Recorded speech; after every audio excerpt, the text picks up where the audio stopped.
Hey folks, this is Kirk Smith with I.C.H.E.'s Take 5. Well, here we are in 2017. So what an opportune time to talk about problems.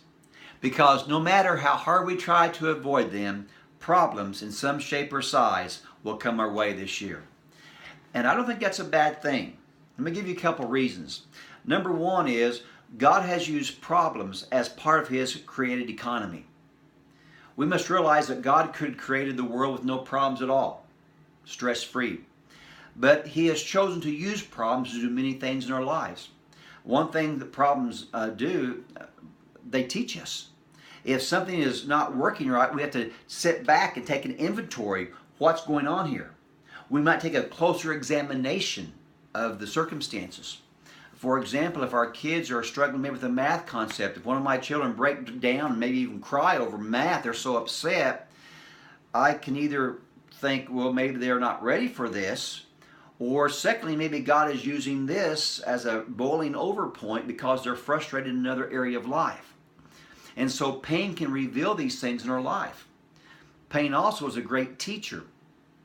David said in Psalms 119, "Before I was afflicted, I went astray." In other words, his sin brought about pain. And how often does God use pain to produce true remorse in our heart, true biblical sorrow, to bring us back to Him? So the fact that God has ordained problems is a reason that we shouldn't run from them, but realize they're a catalyst of change in our life.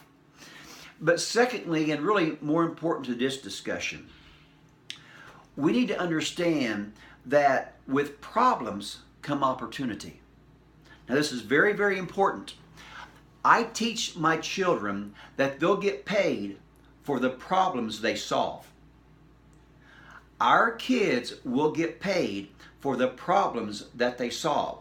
For example, if my kids get sick, that's a problem. So what do? I take them to the doctor to get the right medication.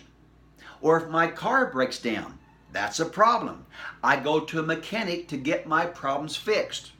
And you can think about any area. If your computer breaks down, if your pipes get stuck, if you get hungry, all of life is a matter of meeting people's problems, solving their problems.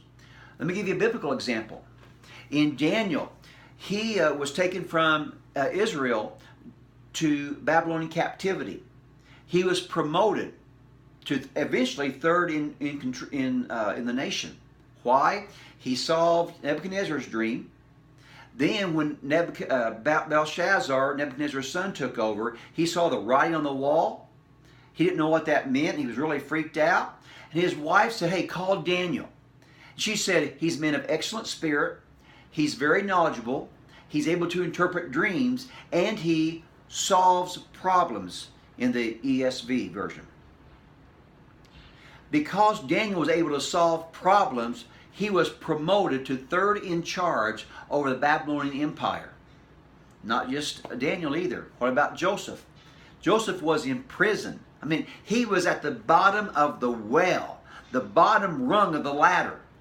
And because Pharaoh had a dream, and Joseph was able to solve the problem in interpreting that dream, and then he had a solution to the dream insofar as, here's what you do to take care of the 7 years of famine.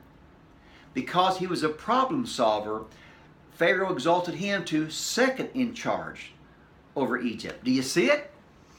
If we teach our kids that problems are really opportunities in disguise, it can open up a brand new world for them. Now, how do we apply this as parents?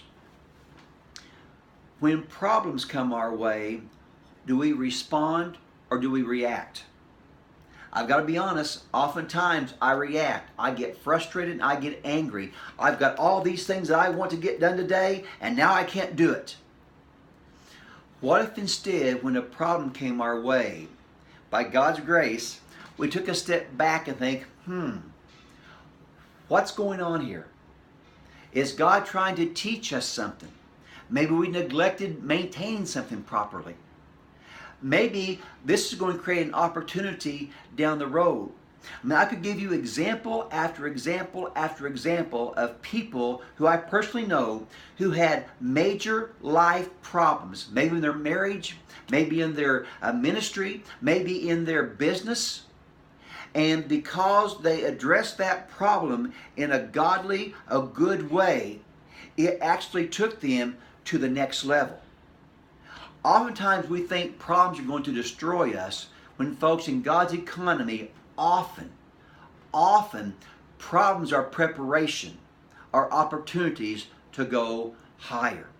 So as this new year unfolds, 2017, let's seek to see in our own lives and to communicate to our children that problems are a great tool used by God. And secondly, in the midst of every problem comes unique opportunities. This is Kirk Smith with I.C.H.E.'s Take 5. Have a wonderful and God-blessed 2017.